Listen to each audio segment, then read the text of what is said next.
Jaya Radha Madhava Jaya Kunja Bihari Jaya Radha Madhava Jaya Kunja Bihari Gopi Jana Vallabha Jaya Giri Varadhari Gopi Jana Vallabha Jaya Girivaradari Yashodanandana Braja Jana Ranjana Yashodanandana Rajajana Ranjana Yashodanandana Braja Jana Ranjana Yashodanandana Rajajana Ranjana Yamuna Tiravanachari Yamuna Tiravanachari Yamuna Tiravanachari Yamuna Tiravanachari Jaya Radha Madhava Jaya Kunja Bihari Jaya Radha Madhava Jaya Kunja Bihari Hare Krishna Krishna Krishna Hare Hare Hare Rama Rama Rama Hare Hare Hare Krishna Krishna Krishna Hare Hare Hare Rama Rama Rama Hare Hare Hare Krishna Krishna Krishna Hare Hare Hare Rama Rama Rama Hare Hare Hare Krishna Krishna Krishna Hare Hare Hare Rama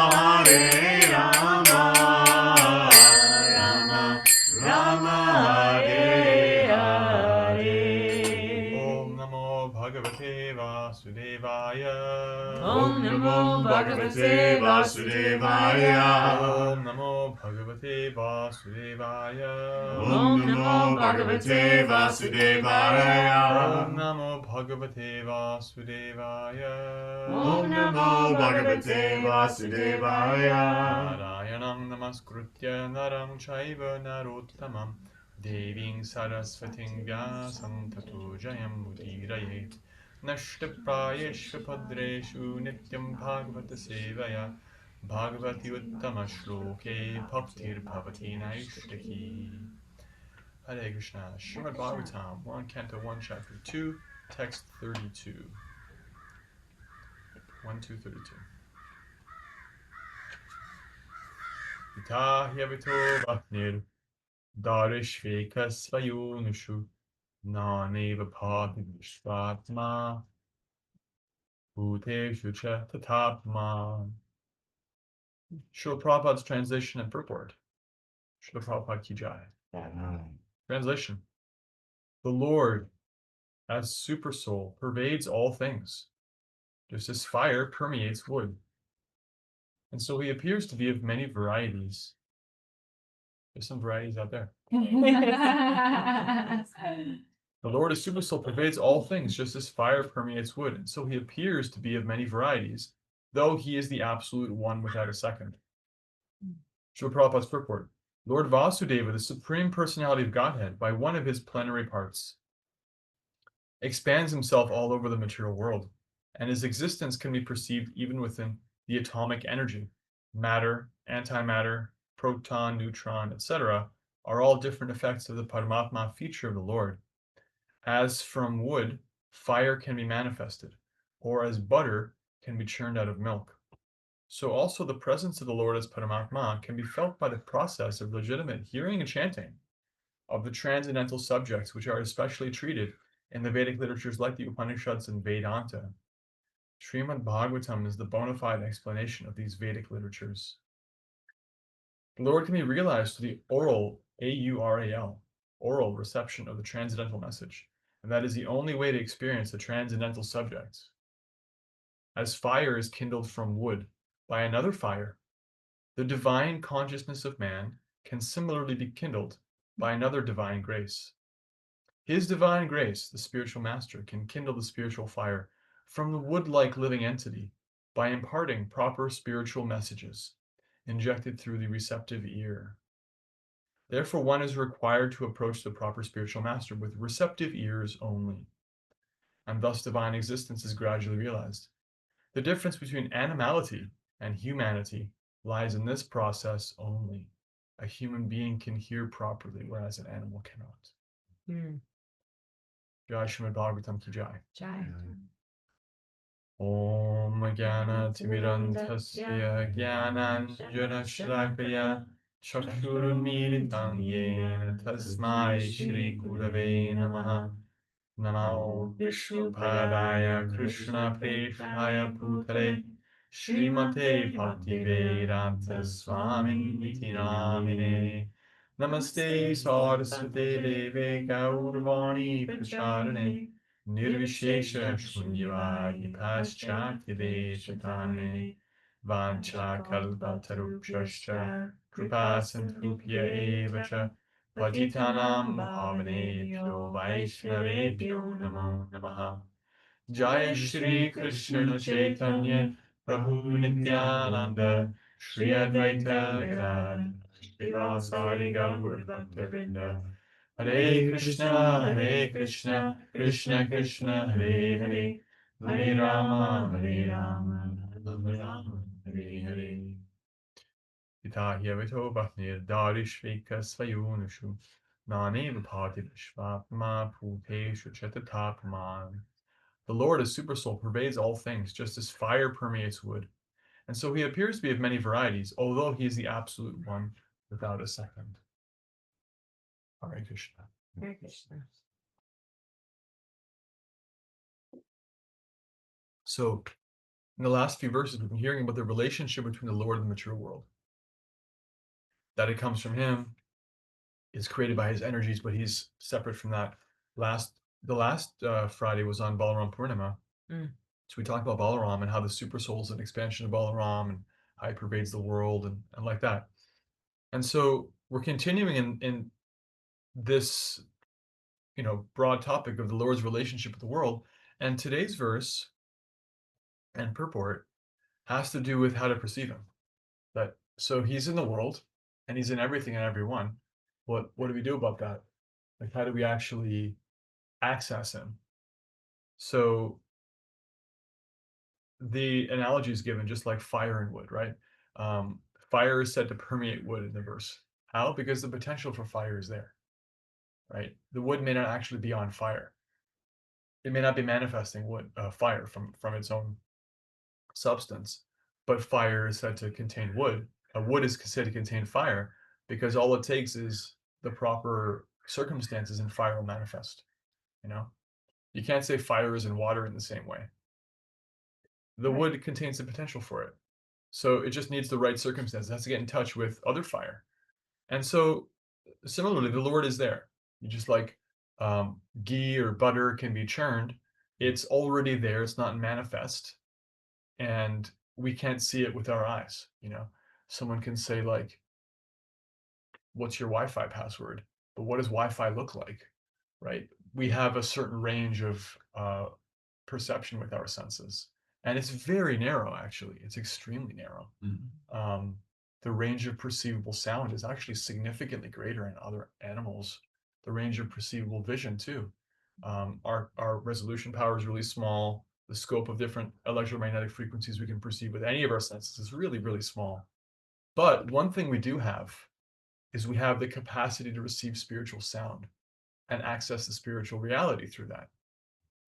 That's a special privilege and prerogative of the human body because of the relatively uncovered consciousness.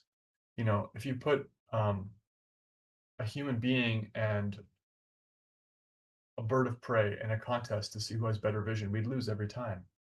Better sense of smell, we're worse than almost every mammal. Lots of mammals have a better sense of touch, hearing, so many different things.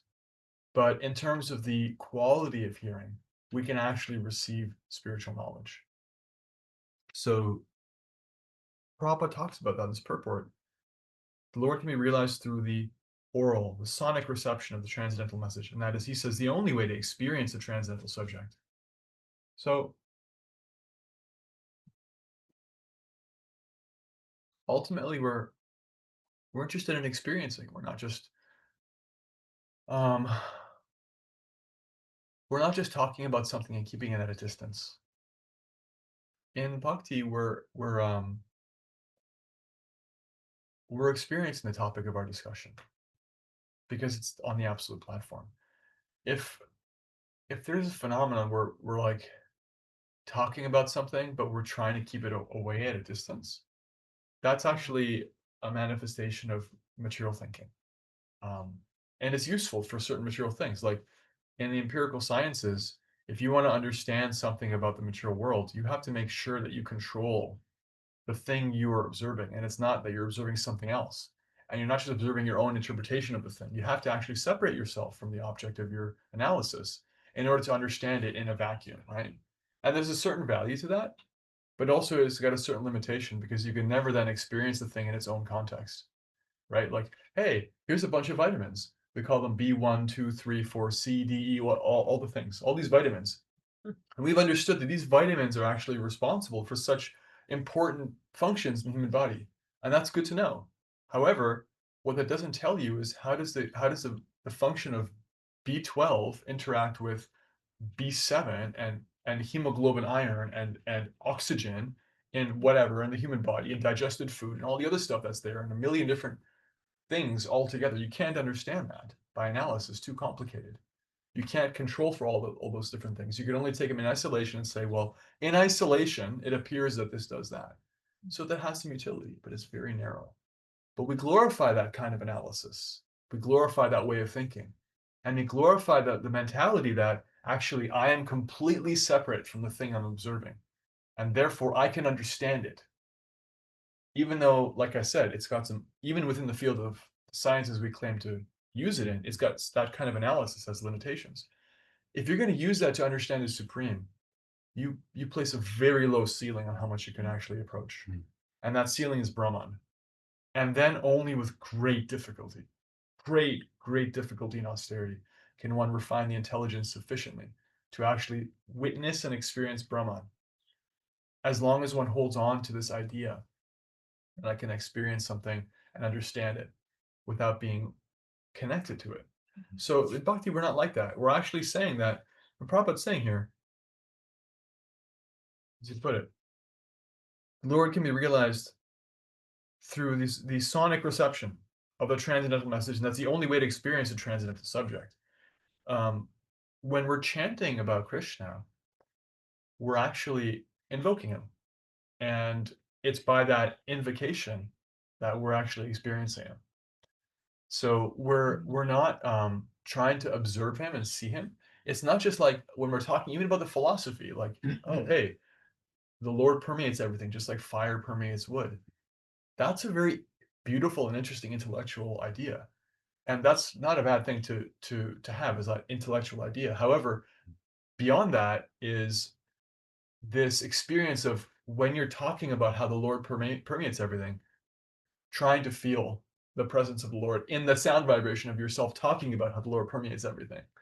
right? Even though it's kind of an impersonal, it's more of like a abstract kind of Paramatma thing. It's not talking about Bhagavan yet, and and he plays the flute. That's not there. But still, there's a personal feature of like we're hearing and chanting about the Lord, and we're getting nourished by that. And Krishna himself is attracted to such messages, especially the very personal messages of Srimad Bhagavatam. As Prabhupada points out, the Bhagavatam is the bona fide explanation of the Upanishads and Vedanta. Because Upanishads and Vedanta will talk really almost exclusively in indirect terms about how the Lord or the supreme truth permeates everything like fire permeates wood, and how there's all these different kind of trippy, apparently contradictory statements. He is smaller than the smallest and greater than the greatest, and he moves faster than anything and greater than the wind, and he is Om Purnam. He's actually complete, and everything that comes from him is also completely perfect. But the Bhagavatam is the explanation of these things. It contains statements like that, like today's verse, indirect statements, intellectual riddles, trying to capture some of the inconceivable energies of the Lord. And it also points toward bhakti, loving devotion, as the real means for experiencing that supreme reality. So for us, we're really not qualified for the indirect process of studying Vedanta and the Upanishads and tremendous austerities and refining the intelligence, so that in one birth, eventually we can surrender. We're given this process of actually having the function of surrender really highlighted a lot earlier. And we see that in the activities of the devotees. We see that in the Bhagavatam, whether it's Prahlad Maharaj. Can I have a seventh canto? Mhm. Whether it's Prahlad Maharaj, or we see it in the residents of Vrindavan. Their qualification is their love. Their qualification is their devotion, their dedication, their giving of whatever they have, even if whatever they have materially is quite insignificant. That's bhakti. So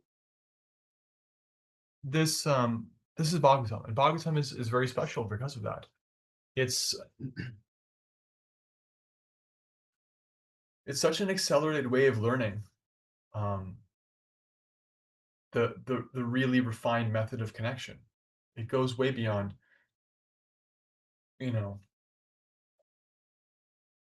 have you lived piously and are therefore qualified to renounce?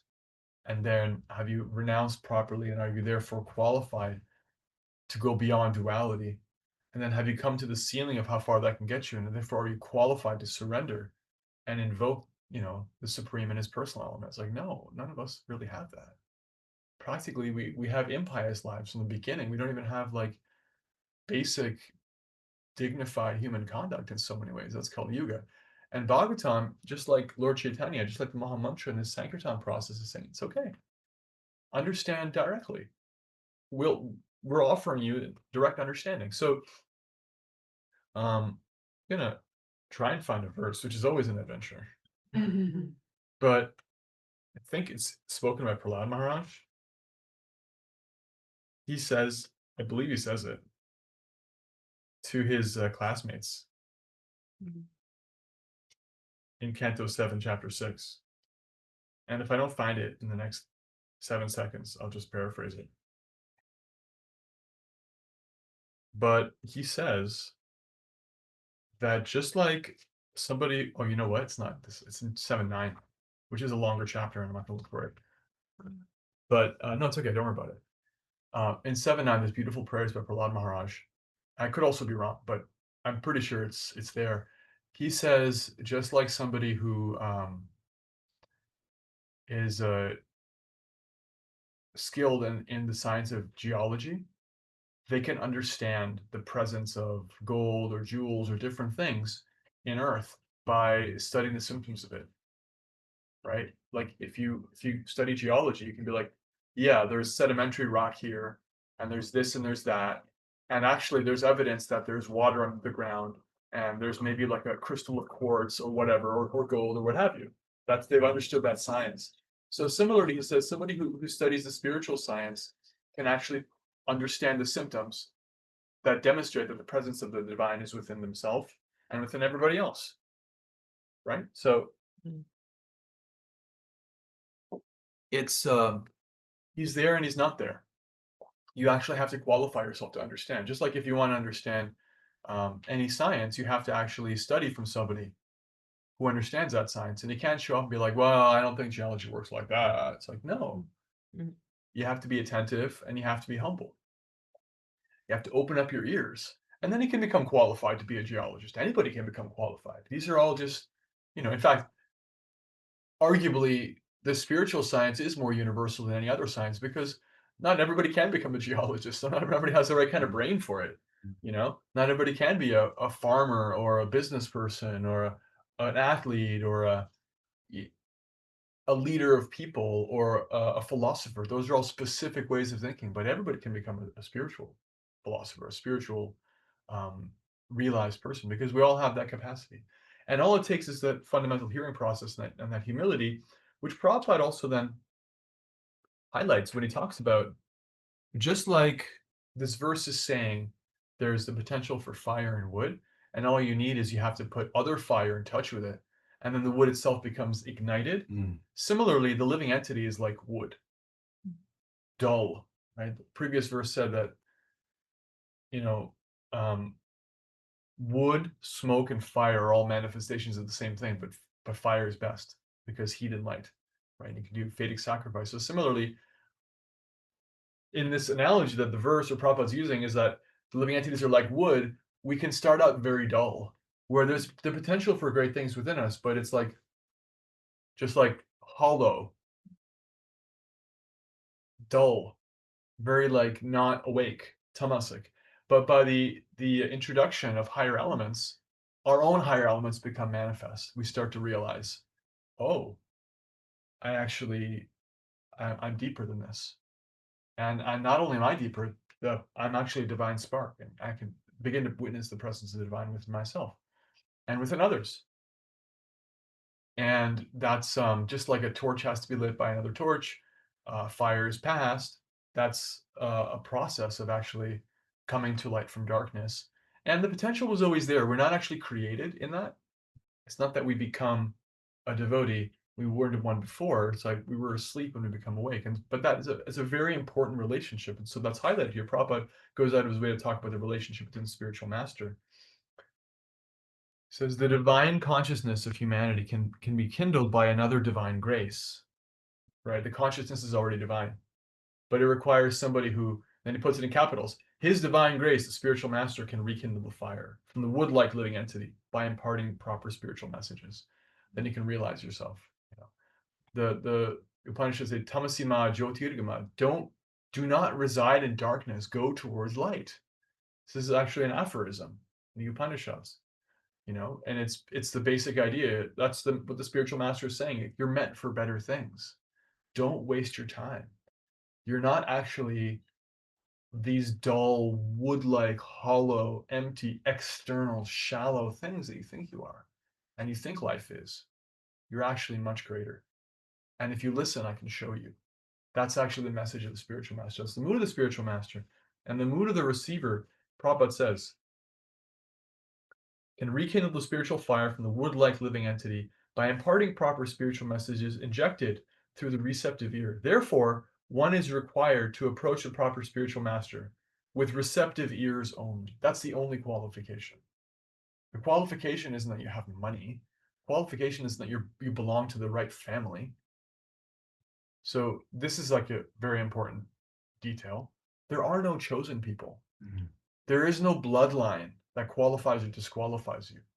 If you're human and you're hearing the messages of Bhagavatam, you're already qualified. In fact, arguably, even if you're not human, if you associate with devotees, you'll at least get the capacity to be a human in your next life because they'll chant, they'll give you prasadam. And that's good enough to get a human form by which you can hear. And it doesn't matter what kind of human form you get. It doesn't matter how tall you are or short you are. It doesn't matter what your gender is. If you don't know what your gender is, it's okay. All you have to have is receptive ears only. And that is something we can control. We can't control whether we would have aced the geology exam or we never were cut out for that. We can't control that. We can control to a degree. You can study. It's good to study. But some people are just not cut out for a certain material field. but anybody can apply themselves to have receptive ears for spiritual knowledge, and therefore anybody can become rekindled because the capacity for fire is already there in the wood. So, and then Prabhupada says something very drastic. The difference between animality and humanity lies in this process only. A human being can hear properly, whereas an animal cannot. Therefore, we can kind of get a sense of the feeling of urgency of the spiritual master, because they know that. And then for some of them to see somebody wasting their time in lower things only is very painful for them. This is also there in Prahlad's character in the seventh canto. The Paradukkaduki, one who feels suffering in the suffering of another, who is not able to tolerate how someone else is keeping themselves down. That is a symptom of a devotee. And just the opposite, Paradukkasukhi, somebody who's happy to see someone else suffering because they feel better about themselves because of it. It's a symptom of tamasai. You have to talk in sarcasm. You have to insult. You like find secretly, even if not overtly, you're like, look at them. Glad I'm not like them, suffering. But a devotee is like, they're so sensitive to the suffering of another. They see wasted potential and they think, what am I doing? I need to go and help this person, right? Prahlad Maharaj is like, I have no suffering. I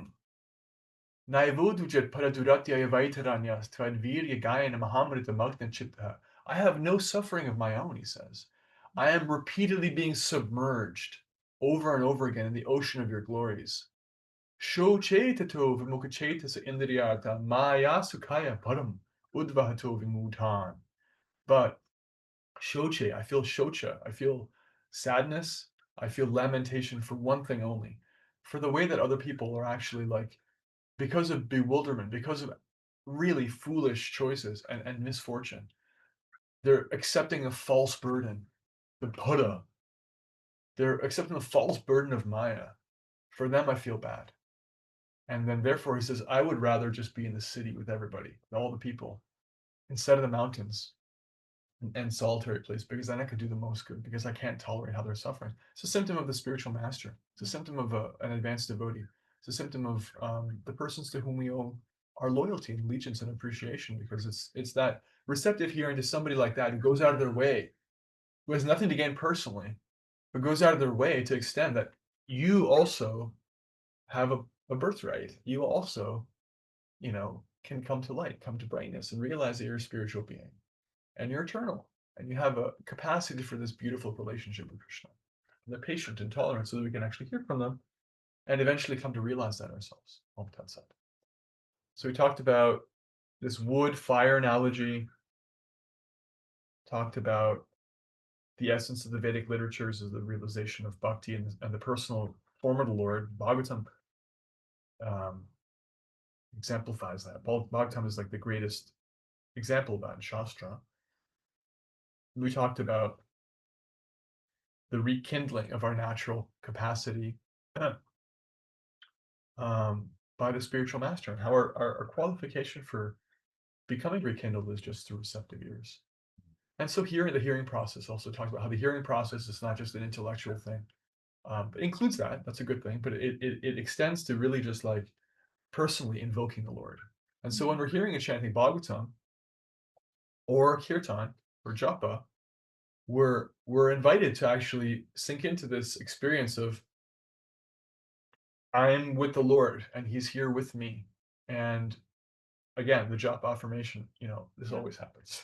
Yeah. Today's Japa affirmation was about how the Lord is my personal deity, and my experience with him is unique depending on the relationship that I have with him, and not just at the higher levels of rasa, but also like, am I chanting like Hare Krishna, Krishna Krishna, or am I spicing it up like Mahaprabhu said? Am I trying to cook? Am I trying to cook with the Lord? Am I trying to get in there, light a fire, and like be real with him?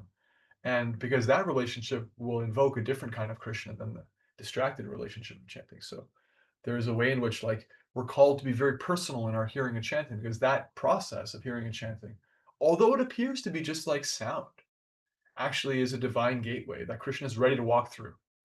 And we got to go up to that door. We can't force it open, actually. I heard this in a Japa workshop. The final door, the door after you've purified the body, you've managed to sit still in your Japa, and you've purified the flickering mind, and you've opened the door of the emotions, and you've opened the door of the intellect, and you've gone past that, the final door you cannot open from this side. It has to be opened from that side. All you can do is knock. You have to ask for the Lord, and he can open it. And that's what we're doing when we're hearing Bhagavatam and chanting japa. We're knocking. Hare Krishna. Let's take some reflections. I love the underscore, how this verse and what you spoke to underscores those two essential practices, and out of the 9 angas, the limbs of bhakti, Shravana and Kirtana, right? And how you said that that through hearing spiritual sound, we can invoke the presence and also the understanding of spiritual reality. Yeah. And how it's not just like it, you hear it so often, hearing and chanting, hearing and chanting, hearing and chanting, and even just that can become. You only hear it if you're hearing it chanting. Right. Right. Yeah. Right, but you hear teachers say that all the Yeah. time, and the importance of it, and maybe at times people can wonder, well, why? There's all these Other processes. there's other processes, Right. and which are important. yes. And this really, I think, underlines on, like, if I had a notebook, I'm writing in my phone, but I'd be like underlining it, right? Of like, oh, this is why. And how it is such a personal relationship. And I love how you just explained those different doors that we open. And the last one is we have to knock, and Krishna opens it. And that's the difference between bhakti and any other process. It's personal. You're allowing him the agency to decide when he wants to show up and how. We're not saying, I've done the work, I'm intelligent enough, I've speculated, now he can now show me. No, it's not like that. Right. It's love. It's surrender. Yeah, I think there was something else, but I forget now. But yeah, it's really it's because I interrupted you. Yeah, but it's okay. What you said was great. It's really good. It's I'll really go good. back and listen to that one. Yeah, it was really good. I probably summed up better than what I was going to say. Oh, but receptive ears only. Just to sit as soon I heard recently, as soon as you say I know, you're no longer open to learning. Right. So That's like 3 words that block all knowledge. I know that. I know that. Right. So receptive ears, humble, sit humbly and listen. Even if you've heard it, whatever it is, many times, sit humbly and listen, because you're gonna perhaps have another level of understanding or realization around it. Yeah, and that's also like really affirming, because the hearing process will include a lot of repetition. Besides just repeating the actual Maha Mantra, Hare Krishna, Krishna Krishna, Hare Hare, Hare Rama, Rama Rama, Hare Hare, and being invited to experience Krishna in every syllable, every time, or not, depending on how aligned we are, or what our purity is and our attitude. It's also there in the philosophy. You're not your body, modes of nature. It's like, yeah, I know that. Give me something more. That's an attitude that disqualifies us from really knowing it, because it's not a material thing that you can actually like want to tick off your list and like, okay, done, finish this curriculum, next, please. It's actually really rich. The whole you're not your body thing and the modes of nature are just listed are 2 of the most commonly repeated themes of philosophy in all of our literature. And honestly, if people even understood just that, there would be a revolution in how we lived our lives, a revolution in how we communicated, how we related to people, how we ate, how we moved, how we exercised, how we slept. Everything would change. So unless and until I've actually revolutionized my own life, I don't really understand that. I may think I do. I might have a partial understanding. So it's like, yeah, there's always an invitation to just be humble and receive that knowledge, receptive ears only. And on your other point of like the hearing process being prime of all the different angas, the fundamental reason for that is that because Krishna chose it to be that way. And as far as I can understand, with my limited perspective, I'm not God, but one reason he did that is because it's actually incredibly approachable and simple. It doesn't require paraphernalia. It doesn't require money. It doesn't require anything else. It's that you just hear, and you just try to train your own receptivity to hear. And Jiva Goswami says in his Sandarbhas that all the other angas of bhakti, although extremely potent and necessary, deity worship, meditation, remembering, all these other things. In Kali Yuga specifically, the lifeblood of every one of them is hearing and chanting. If you're not hearing and chanting, your worship of the deity becomes weak. Eventually, you'll start to think, why did my spiritual master burden me with such a block of wood? Prabhupada talked about this, is the Vigraha, the divine form, will become Galagraha, which means a block of stone, a burden for you if you're not hearing and chanting, because your eyes will become covered. You won't see Lord Chaitanya. You'll see it. Why do I have to wake up and feed this thing? It's not even real. It'll all go away. You have to hear and chant. Your meditation is a sham without it. It's a lifeblood of all these other things. Your remembrance, your friendship with the Lord, your servitude is hearing and chanting. That's how Krishna is made in Kali Yuga, which is really easy. It's really simple. And it's actually not sectarian because anyone can do it. Even deaf people. There's a community of deaf devotees in London. They feel the vibration of the Maha Mantra, they read the Maha Mantra, and it works for them. So, Krishna's arranged it really simply and easily for us. All we have to do is make that the center and build on it. Just want to name that because I thought it was really cool. Ajiva Goswami.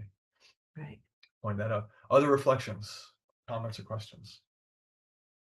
Well, I think we were talking about, you can't, you're not born into a family to become enlightened. And it really made me think of chapter 9, verse 30 and 31. Even if one commits the most abominable action, if he is engaged in devotional service, he is to be considered saintly because he is properly situated in his determination or intention.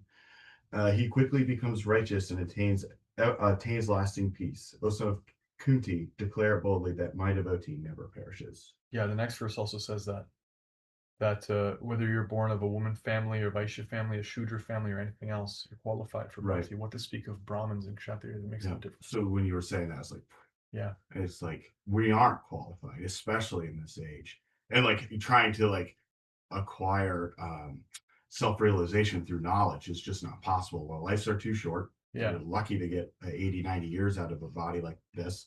And the only way to do it is to just through bhakti. Yeah. And it includes knowledge. There's a sufficient amount of, there's unlimited knowledge. It's just Bhagavatam. It's just that we don't concern ourselves with extraneous processes of gathering knowledge. Like, I learned more from studying Bhagavad Gita than I did from my master's degree. I know. It's not close. Yeah. Yeah. That's what that made me think of. Thank you. Hare Krishna. Yeah, chapter 9. That's a good series of verses. Eileen.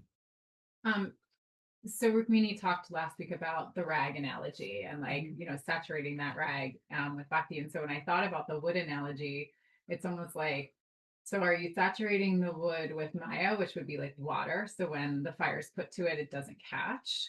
Or are you saturating it with kerosene, the holy name, and then it ignites, right? So I just thought it was kind of cool to kind of extend that analogy that she used. It's it's all there, and the wood will eventually dry, right? And it can still have the capacity to be lit, but it's just being really conscious of what are we dipping our rag in, or this piece of wood in. Is it something that's going to ignite, or is it something that's going to quench that? Yeah. Yeah, it's a point of humility to recognize that I'm actually really affected by my surroundings. I'm actually small, and although I'm a spark of divine consciousness, I'm smaller than Krishna's material energy. Therefore, if you line me up against something, I'm going to take on its qualities. So I have to actually be picky. This is one of the differences between a neophyte devotee and an advancing devotee. A neophyte devotee can understand that sectarianism is a problem, and they don't want to actually discriminate on the basis of groups and groupthink. That's good. That's actually not a neophyte conception. That's a sign of advancement. But what is neophyte is that one will think, because of that, therefore, it's all one, and all my choices are equally good, whether I do this, eat this, see that, it's all the same. And it's not. Discrimination and the capacity to recognize that using discrimination gives me a better chance spiritually is a sign of advancement. I get a different result from reading the Bhagavatam than I do from reading Stephen King. I read a lot of Stephen King. I don't have nothing against them, but Mhm. you know, it's not the Bhagavatam. It just isn't. And so there's like a way in which these politically not so correct things of like, well, we don't want to say that one thing's better than another, but they do give different results because, you know, if you wet that wood, you try to light it, it's going to sputter and you have to dry it out again. Right. And so you can throw a piece of wood underwater and keep it in the ocean for so long and it can still be lit, but you have to dry it again. And so if you're getting tired and frustrated of, you know, when you're chanting, you're running up against your own impurity, you're running up against your own distraction, your own addiction to like inattention or different things. We can see how what our own agency, the role of our own agency in creating those things and be like, well, I want to do better going forward. And that's a powerful choice that dries that wood out. And ultimately Krishna is drying it out. He's got that potency. But if we're like, you know what? I really just want to see you, Lord, but it takes so long. I feel like, please give me your, you know, the capacity to chant attentively. You're actually like asking for that and making the life choices to back it up. It actually doesn't take that long. Krishna can make it happen very quickly. Like just a couple rounds, a couple days, in a lifetime, you can realize it. It's not that hard. So thank you. Mm. Yeah. Otherwise, if we're just like 1 foot in, 1 foot out, dipping in Maya, then it's just like only so much fire can come out if you keep having to dry the wood. Yeah. Yeah. What about our online crew? I know you all have realizations. Yeah, Leanne.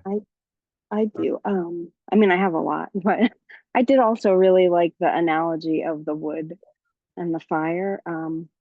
But more specifically too, what you said towards the end about, I don't remember specifically what it was, but Prahlad said that I am repeatedly being washed over and over again. I think it was by the ocean, Yeah, that and then was I can't remember what else, um, but yeah, I really um love that one because I did actually end up seeing the movie, and I just kept seeing how much he was surrendering in the movie, and I didn't really know the story beforehand, but yeah, it was just so beautiful and very, you could feel the heart in it too of that, and how he understood that these were just things that he had to go through, but he held on to his prayer mm, and surrendered. So yeah.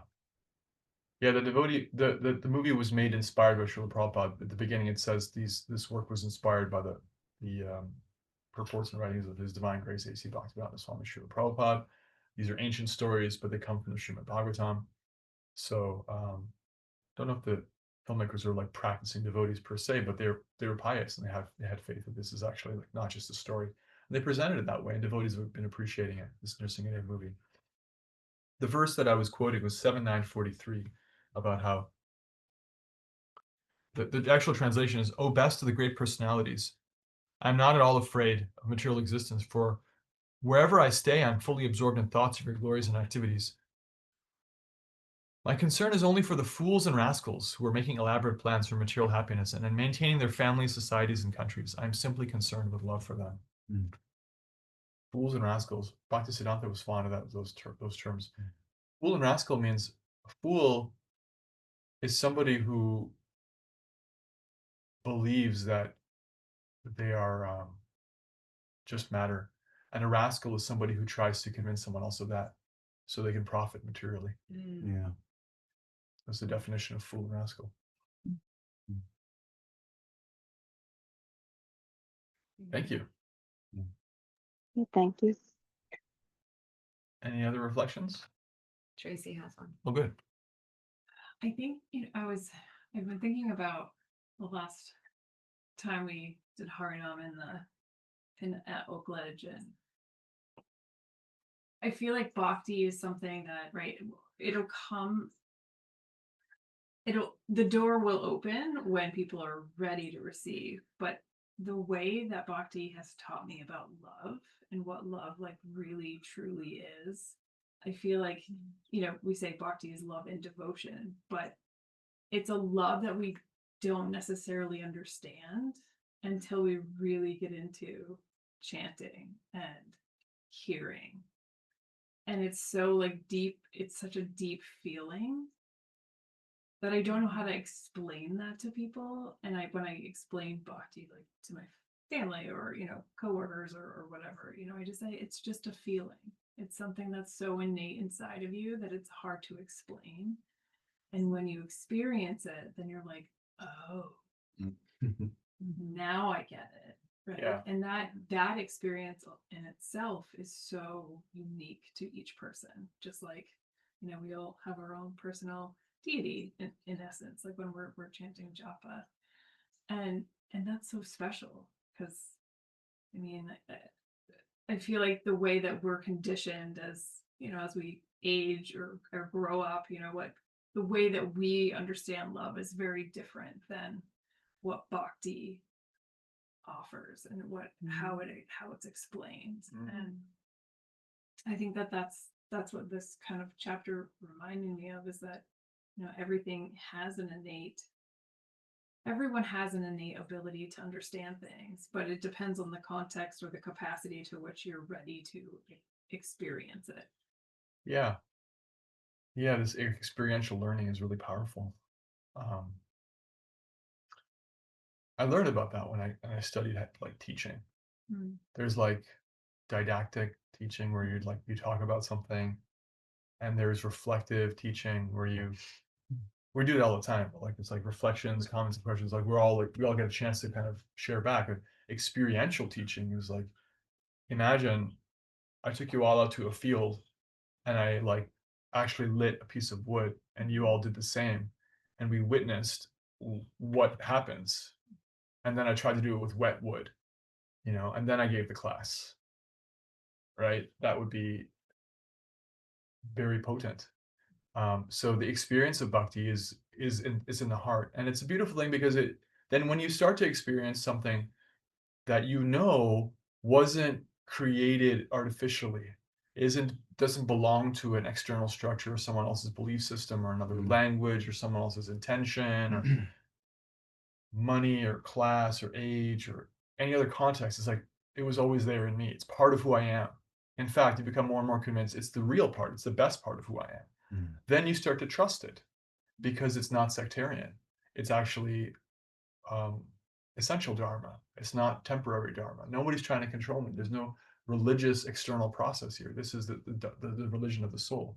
I've always been practicing bhakti. I've always been convinced that there is a higher power. I just forgot it sometimes. And so we're trying to give people that experience. And when you're on Harinam, it's what you're doing. When you're going out, you're carrying these books and prasadam. What you're doing is Prahlad Maharaj's thing of like, I see you. And whether you're this ready or this ready or this ready, here's as much mercy as you're ready to receive and no more. I'm not going to overwhelm you, but here's some prasadam. And if you want more, here's a Bhagavad Gita. If you want more, you can chant with us. And we trust that does the thing, and it always does. I have a million stories about the Harinam and book distribution, and that's a whole other class. But yeah, thank you. Hare Krishna. Yeah, and you know, bhakti, you feel bhakti, but bhakti is more than a feeling, right? And it's like trying to explain what a strawberry tastes like versus tasting it yourself. Yeah. Right. And we need the knowledge, though. We need the knowledge and to share and, you know, to offer what bhakti is. And then wisdom comes through reflecting on that and through personal experience. Right. So it's that then it's felt. Right. So we share that. And that's what we're doing on right now. You know, we're hearing, we're sharing. That's what we were doing when we're on Harinam and we're chanting out in the park and giving books and prasad and giving like little nuggets. Right. And so we're sharing that knowledge. And then if someone reflects on that and they do decide to come sit and chant themselves, not just listen to us chant, but chant themselves. Right. Not just, oh, that's nice, they're handing out food, but eat the food. Right. Then that knowledge plus their own experience becomes realization and wisdom. And then they actually have buy-in because they have felt it. Yeah. Knowledge and practice. It's like rice and dal. Rice and doll. Magic superfood.